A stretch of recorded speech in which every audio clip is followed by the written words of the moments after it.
بسم الله الرحمن الرحیم. السلام علیکم ګرانو شاګردانو، خدای دې وکړي جوړ او روغ به یاست او درسونه مو تر دې مهاله ښه په خیر سره رارسولي. موږ او تاسې د لسم صنف د ټولګۍ و اخري فصلونو ته رارسېدلي یو. د اخري فصلونو څخه یو فصل د ایکالوژي فصل دی. موږ او تاسې به پر دې باندې بحث وکړو. ګرانو زده کوونکو، موږ او تاسې د بیولوژي په تعریف کې په لومړي سر کې وویله چې بیولوژي هغه علم دی چې د ژوندیو موجوداتو څخه بحث کوي، همدارنګه د ژوندیو موجوداتو او د چاپیریال ترمنځ اړیکه هم څېړي. اوس راغلي یو د چاپیریال او د ژوندیو موجوداتو ترمنځ اړیکو څېړلو ته راغلي. په هغو کې یو علم دی د ایکالوژي په نامه، چې دا علم هغه علم دی چې په خپلو چې د ژوندیو موجوداتو هغه علم دی چې په خپلو کې د ژوندیو موجوداتو په خپلو کې د ژوندي موجوداتو ترمنځ او د ژوندي موجوداتو او چاپیریال ترمنځ د اړیکو د څېړلو څخه بحث کوي. مطلب دا دی چې د ژوندي موجودات مثلا د هوسۍ، د پړانګ او په یو ټولنه کې د نورو ژوندي موجوداتو د نباتاتو اول د دې په خپل منځ کې اړیکه څېړي چې دوی په خپل منځ کې کومه اړیکه لري. حیوانات و نباتات، په حیوانات کې مختلف حیوانات، مطلب د ژوندي موجوداتو ترمنځ اړیکې، وروسته بیا د ژوندي او د غیر ژوندي، مطلب د اوبو، هوا، خاورې د دې ترمنځ او د ژوندي موجوداتو ترمنځ اړیکه. دغه ټوله د دې ټولې علم ته، د دې ټولې موضوع علم ته موږ او تاسې ایکالوژي وایو. ایکالوژي پوهه او علم دی. د ایکالوژي په ترتیب سره موږ او تاسې ایکوسیسټم لرو. ګرانو زده کوونکو، ایکالوژي خو پوهه شول، ایکوسیسټم بیا د ایکالوژي سره فرق لري.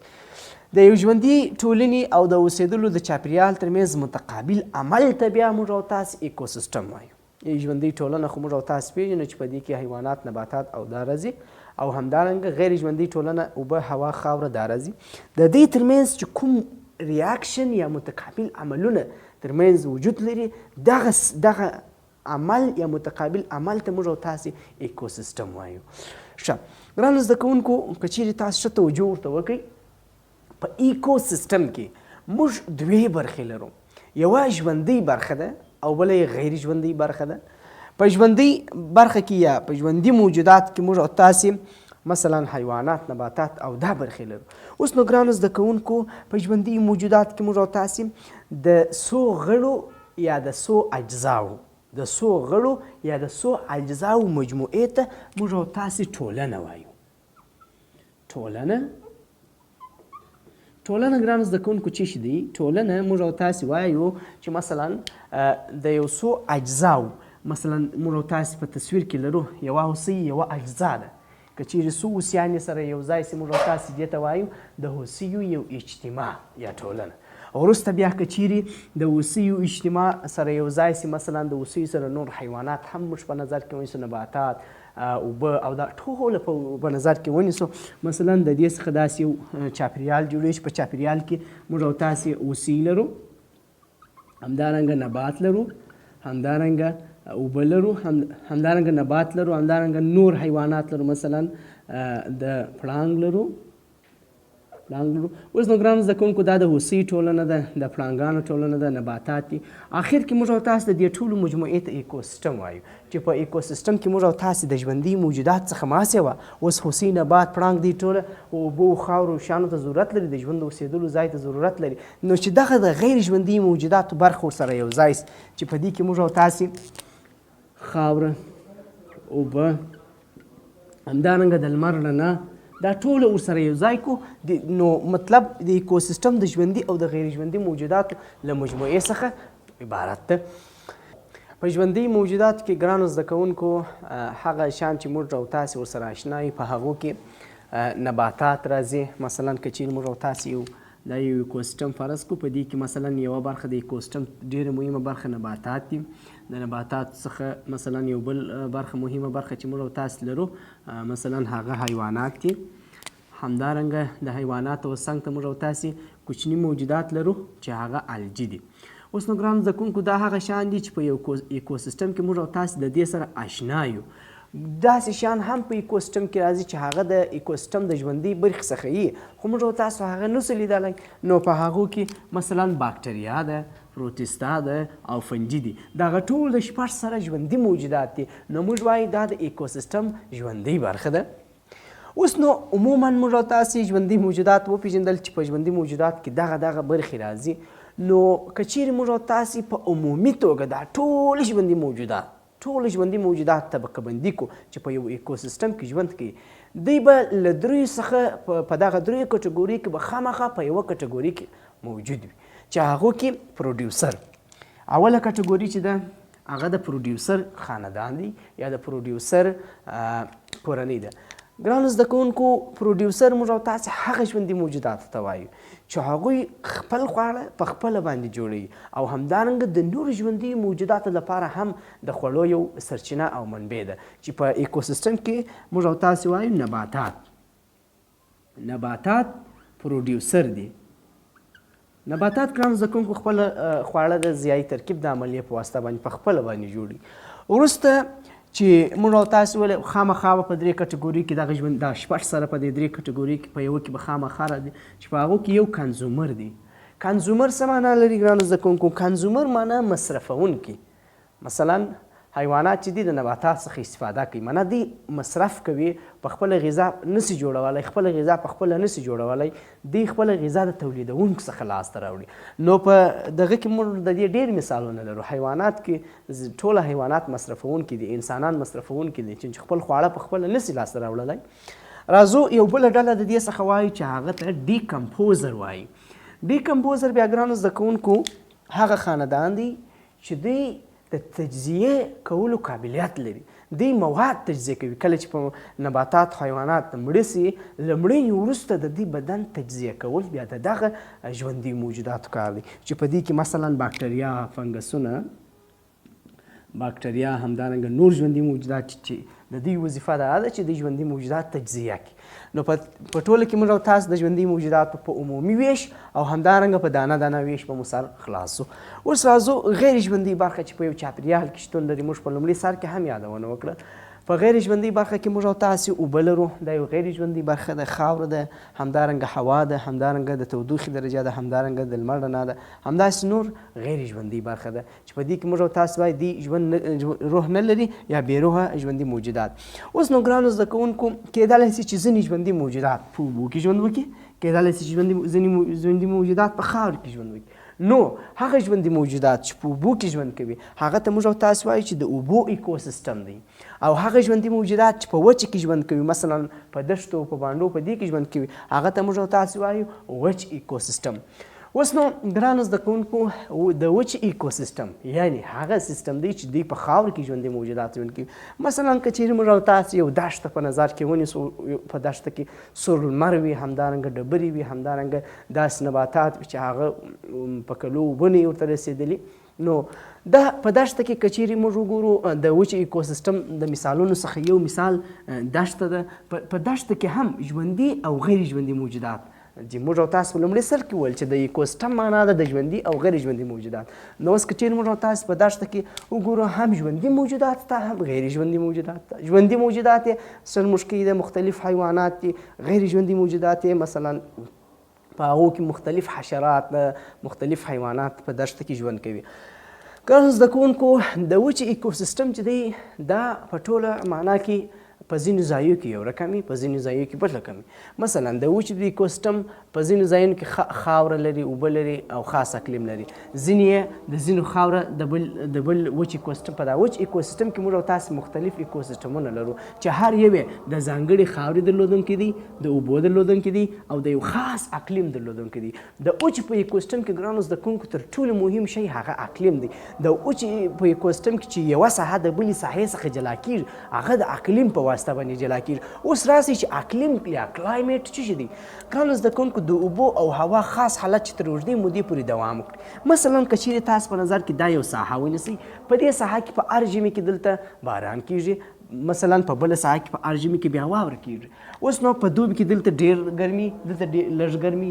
مطلب دا دی یوه ساحه چې یو خاص د هوا حالات ولري په هر فصل کې په منظمه توګه تکراریږي او یو خاص د اوبو منبع ولري. ګرانو زده کوونکو دغه چې د نورو سیمو څخه جلا کوي دغه ته موږ اقلیم وایو. دلته موږ د اوږدې مودې نوم یاد کړی دی. مطلب دا دی چې دا به د یو کال دوه کاله پورې نه، په اوسط ډول 10 کاله موږ په نظر کې نیسو چې 10 کاله په یو سیمه کې سره کم هوا وي او سره کم دغه وي، نو موږ ویلی سو چې دغه ساحه د دغه اقلیم درلودونکې ده. ګرانو زده کوونکو په اقلیم مو سر خلاص چې اقلیم د اوبو او حالاتو خاص حالات دي. بل یو ډېره مهمه اصطلاح موږ او تاسې د بایوم په نامه لرو. بایوم څه شي دی ګرانو زده کوونکو؟ مثلا که چیرې تاسې په نظر کې یو ساحه ونیسئ، دا یو ساحه موږ او تاسې په نظر کې نیسو. اوس نو دغه ساحه چې ده یو خاص اقلیم لري، صحیح خبره ده، او په دې کې د دغه خاص اقلیم په خاطر باندې خاص نباتات او خاص حیوانات ژوند کوي. مثلا دلته موږ او تاسې دا یو بایوم دی، دا بل بایوم دی، په دې کې یو رقم اقلیم دی، خاص اقلیم دی، په دې کې بیا بل ډول اقلیم دی. مثلا دا د ای اقلیم لري، دی د بی اقلیم لري. اوس نو د ای د اقلیم په خاطر باندې د ای په رقم ژوندي موجودات په دې کې ژوند کوي. چې مثلا موږ او تاسې یو مثال وایو، که چیرې تاسو ګورئ د نورستان په ځنګلونو کې، د نورستان د ځنګلونو یو بایوم دی، دا په افغانستان کې مثلا د بایوم د مثالونو څخه یو بایوم دی. په دې کې خاص نباتات پیدا کېږي چې هغو کې مثلا ارچه ده، بلوط دی، نشتر دی. دا داسې نباتات دي چې خاص د نورستان د ځنګلونو د هوا او د حالات سره سم هلته شنه کېږي. نو موږ تاسو د بایوم مثال ورکړي چې بایوم معنا د خاص اقلیم درلودونکی، د دغه خاص اقلیم په واسطه خاص نباتات او خاص حیوانات ژوند پکښې کوي. نو د وچې په ایکوسیسټمو څه ناڅه سر خلاص شو. ګرانو زده کوونکو راځئ د اوبو ایکوسیسټم ته. تاسو پوهېږئ چې د اوبو ایکوسیسټم معنا هغه ژوندي موجودات چې د اوبو په ایکوسیسټم کې ژوند کوي. او تاسو ښه په دې باندې پوهېږئ چې د وچې د ایکوسیسټم ژوندي موجودات د اوبو د ایکوسیسټم د ژوندي موجودات سره فرق لري. مثلا که یو پسه په نظر کې ونیسو، د ده بدن د مایانو د فلزونو پر ځای باندې په وړۍ باندې پوښل شوی دی، ځکه د وچ په ایکوسیسټم کې د هغه شیان ضرور دی، باید دا ولري. مګر په د اوبو په ایکوسیسټم کې بیا هغه شیان چې دا ژوندي موجودات لري د دې سره بیا په جوړښت کې ډېر فرق لري. نو د اوبو ایکوسیسټم موږ او تاسې پر دوه برخو باندې ویشو. یو سمندري د اوبو ایکوسیسټم دی، بل د تازه اوبو ایکوسیسټم دی. ګرانو زده کوونکو تاسو خو دې ښه پوهېږئ که چیرې موږ او تاسو د مځکې کره په نظر کې ونیسو، د مځکې د کرې څو برخې سمندرونو نیولې ده. که چیرې دا د مځکې کره فرض کړو، 3 برخې یې اوقیانوسونو یا سمندرونو نیولې ده، یعنې د مځکې تر ټولو ډېره برخه سمندري د اوبو ایکوسیسټم دی. اوس نو په سمندري اوبو ایکوسیسټم کې موږ تاسو د معمول په شان باندې وایو چې 2 برخې دي، یو ژوندۍ برخه ده، بل غیر ژوندۍ برخه ده. غیر ژوندۍ برخه یې ګرانو زده کوونکو لکه څه شي؟ لکه د لمر رڼا، دا غیر ژوندۍ برخه ده. مثلا اوبه دا غیر ژوندۍ برخه ده. په دغه سمندر کې مثلا ډبرې او دا شیان دا ګرده په غیر ژوندۍ برخه کې راځي. په ژوندۍ برخه کې ګرانو زده کوونکو مختلف ډول موجودات پکې شته.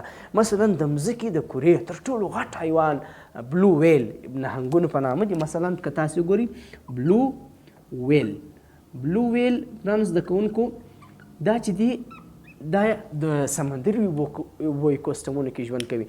مثلا د سمندري اوبو ایکوسیسټمونو یو بل مثال موږ او تاسې د پلانکټون په نامه،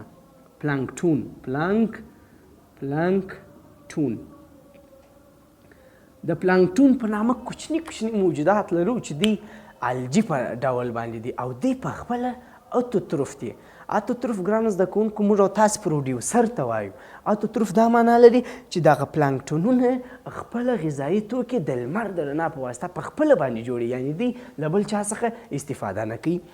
مثلا د پلانکټون مثال مو ورکوي، د بلو ویل مثال مو ورکوي، مختلف نهنګانو، د اوبو کوسه ماهیانو، مختلف دا ټول ګرانو زده کوونکو د سمندري اوبو ایکوسیسټمونو یو برخه ده. که چیرې تاسو وګورئ په دغه سمندري اوبو ایکوسیسټم کې دغه ژوندي موجودات د چاپیریال سره توافق کړی دي. مثلا هغه ژوندي موجودات چې د سمندر په سطح کې یعنې په پورته برخه کې ژوند کوي، دوی زیاتره وخت هم د اوبو د اکسیجن څخه استفاده کوي، هم د هوا د اکسیجن څخه ډېر وخت استفاده کوي. او همدارنګه تاسو پوهېږئ چې د لمر رڼا په دغه سر کې ډېره ده. مثلا د سمندر په بهرنۍ سطح کې د تودوخې درجه ډېره ده، نو دلته د اوبو ګرمایش زیات دی، نو دلته بیا خاص حیوانات ژوند کوي. کله چې تاسې د سمندر وژورو برخو ته ځئ ګرانو زده کوونکو، د سمندر وژورو برخو ته چې کله تاسې ځئ د تودوخې درجه وار په وار کمیږي. په څه خاطر باندې؟ ځکه چې د لمر رڼا تر هغه ځایه پورې نسي رسېدلی، د لمر رڼا تر هغه ځایه نسي رسېدلی. نو کله چې هر څونه تاسې ژور ځئ نو هلته بیا موږ وایو چې د تودوخې درجه کمیږي، نو هلته بیا ډېر یخ وي، هلته بیا خاص حیوانات ژوند کوي. مثلا ځینې کبان دي، چینجیان دي او ځینې چنګاشان دي. دی بیا خاص په دا یخه ساحه کې او دغه ساحې ته چې تر ټولو پای ته راځو اوشینیک زون په نامه یادو. کوم زون؟ اوشینیک زون. دی بیا خپل خواړه ګرانو زده کوونکو د چا څخه اخلي. زیاتره وخت هغه ژوندي موجودات چې هغوی له سطحې څخه د سمندر له سطحې څخه ژورې برخې ته ځي، دوی بیا د سمندر له سطحې څخه چې ژوندي موجودات ورته راغلي دي د هغو څخه استفاده کوي. نو ګرانو زده کوونکو په سمندر کې هم مختلف زونونه شته چې د هر زون دپاره ژوندي موجودات توافق کړي دي. مثلا د کومه ساحه چې ډېره یخه ده دی بیا د یخ سره توافق کړی دی خپل ژوند مخ ته وړي. دویم موږ او تاسې د تازه اوبو ایکوسیسټمونه لرو. ګرانو زده کوونکو د تازه اوبو ایکوسیسټمونه چې دي هغه د بارانونو څخه د واورو د ویلي کېدلو څخه د چینو د رامنځته کولو دا ټول سره یو ځای کېږي، بیا د دې څخه سیند جوړېږي. موږ او تاسو د دې دغه د تازه اوبو ایکوسیسټمونو څخه د څښاک د اوبو څخه ډېرې استفاده موږ او تاسو د تازه اوبو ایکوسیسټمونو څخه کوو. نو په ترتیب سره موږ او تاسو وویل چې د اوبو ایکوسیسټم په دوه برخو دي، سمندري اوبو ایکوسیسټم او د تازه اوبو ایکوسیسټم. نو ګرانو زده کوونکو کله چې یو ایکولوژیست یا هغه کس چې د ایکولوژي علم ورسره دی هغه غواړي چې دغه د چاپریال او د ژوندي موجود ترمنځ اړیکه وڅېړي، هغه مختلف فکټورونه په نظر کې نیسي. مثلا که چیرې موږ غواړو د یو هوسۍ دغه مطالعه کوو، ژوند مطالعه کوو، موږ د هوسۍ د یوې هوسۍ د ژوند په مطالعه کولو موږ د یوې ډلې د هوسۍ معلومات ترلاسه کولی شو. مثلا غواړو چې دا هوسۍ د څه ډول خوړو څخه استفاده کوي، د څه ډول واښه خوري، او مثلا د څه ډول اوبو څخه استفاده کوي، په کوم ځای کې اوسېږي. نو ایکولوژیست دی ګرانو زده کوونکو د یوې غړي په مطالعه سره د ډېر شیانو معلومات ترلاسه کوي. یا مثلا ګرانو زده کوونکو یو وخت موږ وایو چې د ایکوسیسټم د ژوندي موجوداتو مجموعه او د غیر ژوندي موجودات ده. په دا ژوندي موجودات کې غړي دي، مثلا مختلف غړي دي، د دې یو ځای کولو څخه یوه ټولنه جوړېږي. اوس نو که چیرې په دې کې یوه ټولنه کمه سي یا زیاته سي، په ایکوسیسټم کې په عمومي کې تغیر راځي. مثلا که په یو ساحه کې د موږکانو تعداد زیات سو په یو ایکوسیسټم کې، هلته بیا هغه حیواناتو تعداد هم زیاتېږي چې څوک د موږکانو څخه استفاده کوي. نو په چاپیریال کې په ایکوسیسټم کې د ژوندي موجوداتو ترمنځ متقابل عمل شتون لري یا د دې ترمنځ خاصه اړیکه موجوده ده. نو ګرانو زده کوونکو زموږ او تاسو د نن ورځې درس پر همدې ځای باندې پای ته رسېږي. تر راتلونکي درس پورې مو پر الله پاک سپارم.